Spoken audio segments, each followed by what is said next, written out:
A major earthquake has just struck the Philippines, sending shock waves across the region and leaving communities reeling. The powerful tremor, registered at a significant magnitude, hit near the capital Manila, causing widespread panic and significant disruption. Initial reports are flooding in, painting a picture of the immediate aftermath. We're seeing images of damaged buildings, cracked roads, and infrastructure that has been severely compromised. Power outages have been reported in several areas, plunging towns into darkness and complicating rescue efforts. First responders are on the ground, working tirelessly to assess the situation and reach those who may be trapped or injured. The full extent of the damage is still unfolding, and authorities are urging residents to remain vigilant as aftershocks are a very real and dangerous possibility. For those in the affected areas, your safety is the absolute priority right now. If you are indoors, and it is safe to do so, drop, cover, and hold on during any aftershocks. Find a sturdy piece of furniture like a table or desk, get underneath it, and hold on until the shaking stops. Stay away from windows, glass, and heavy objects that could fall. If you are outdoors, move to an open area, away from buildings, trees, streetlights, and utility wires. Once the shaking has stopped, be extremely cautious. Check yourself and others for injuries. If you are in a damaged building, try to get outside to an open space as quickly and safely as possible. It's crucial to listen to the advice of local emergency officials. They have the most up-to-date information and will provide instructions on evacuation routes and designated safe zones. Communication lines may be congested, so try to use text messages or social media to contact loved ones, as this often uses less network bandwidth than a voice call. The Philippine Institute of Volcanology and Seismology, or PHIVOLCS, is the primary agency monitoring the situation. They are providing constant updates on the earthquake's magnitude, depth, and the potential for further seismic activity. It's vital to follow their official channels for accurate information and to avoid spreading unverified rumors, which can cause unnecessary panic. Based on their initial data, this was a tectonic earthquake, which is common in the Philippines due to its location along the Pacific Ring of Fire. This region is a hotbed of seismic and volcanic activity, with numerous fault lines crisscrossing the archipelago. This geological reality means that the country has, over the years, developed protocols and a certain level of preparedness for such events. However, the sheer force of a major quake can overwhelm even the best-laid plans, testing the resilience of both infrastructure and the human spirit. We are now starting to hear personal stories from those who experienced the tremor firsthand. People have described the terrifying moments when the ground began to violently shake, shelves emptied, and furniture moved across rooms. Many ran out of their homes and workplaces, gathering in streets and open areas, their faces etched with fear and uncertainty. These eyewitness accounts highlight the raw, visceral terror of living through a natural disaster. In the midst of this chaos, we're also seeing incredible stories of bravery and community. Neighbors are checking on each other, strangers are helping the elderly and those with children to find safety, and a sense of collective solidarity is beginning to emerge. This is the Filipino spirit of bayanihan in action, a community coming together to face a shared challenge. These moments of compassion and mutual support are a powerful testament to the strength and resilience of the Filipino people, even in the darkest of times. The government has activated its National Disaster Response Mechanisms. The National Disaster Risk Reduction and Management Council, NDRRMC, is coordinating with local government units to deploy search and rescue teams, medical personnel, and relief supplies to the hardest-hit areas.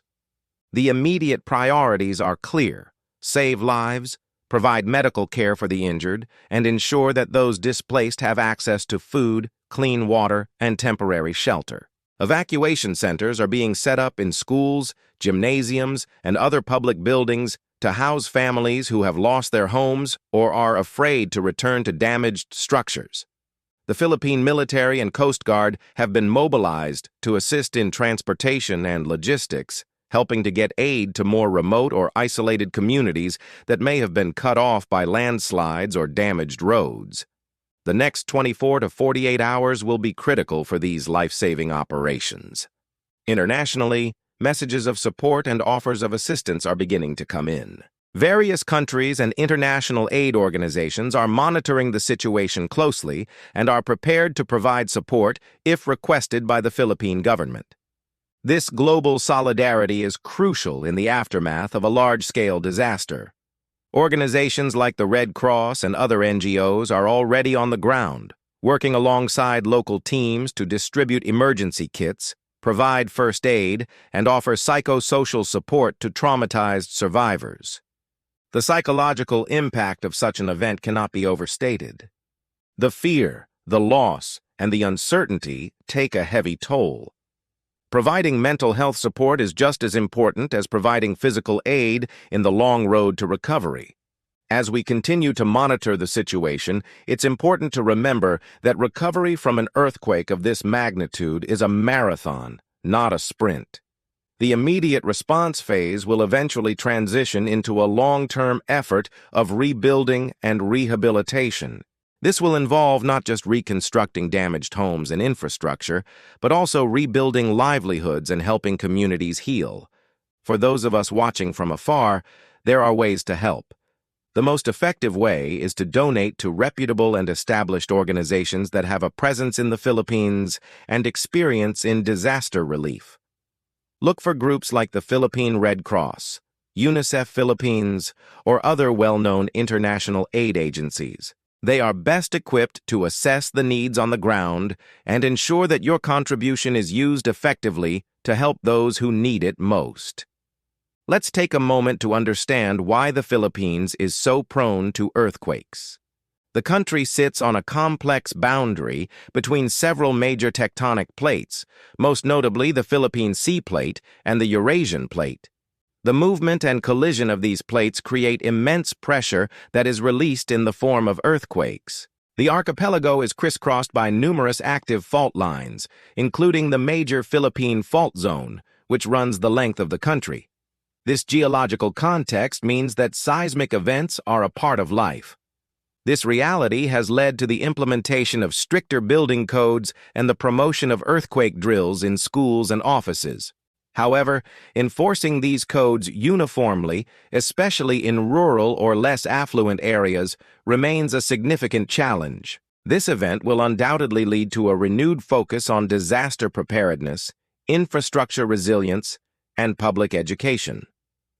In the coming days, we will get a clearer picture of the human and economic cost of this disaster.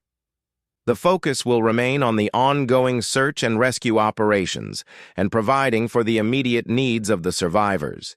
It is a time of great sorrow and difficulty, but also a time that showcases incredible human resilience. We will continue to bring you updates as more information becomes available from official sources. Our thoughts and prayers are with everyone affected by this devastating earthquake in the Philippines. The strength and unity of the Filipino people have been tested time and time again, and in this moment of crisis, the world stands with them. Thank you for watching. It's in moments like these that staying informed through reliable sources is more important than ever. We'll keep you updated as the story develops. If you found this report informative, please consider subscribing to our channel and turning on notifications so you don't miss any important updates. Stay safe, and let's all keep the people of the Philippines in our hearts.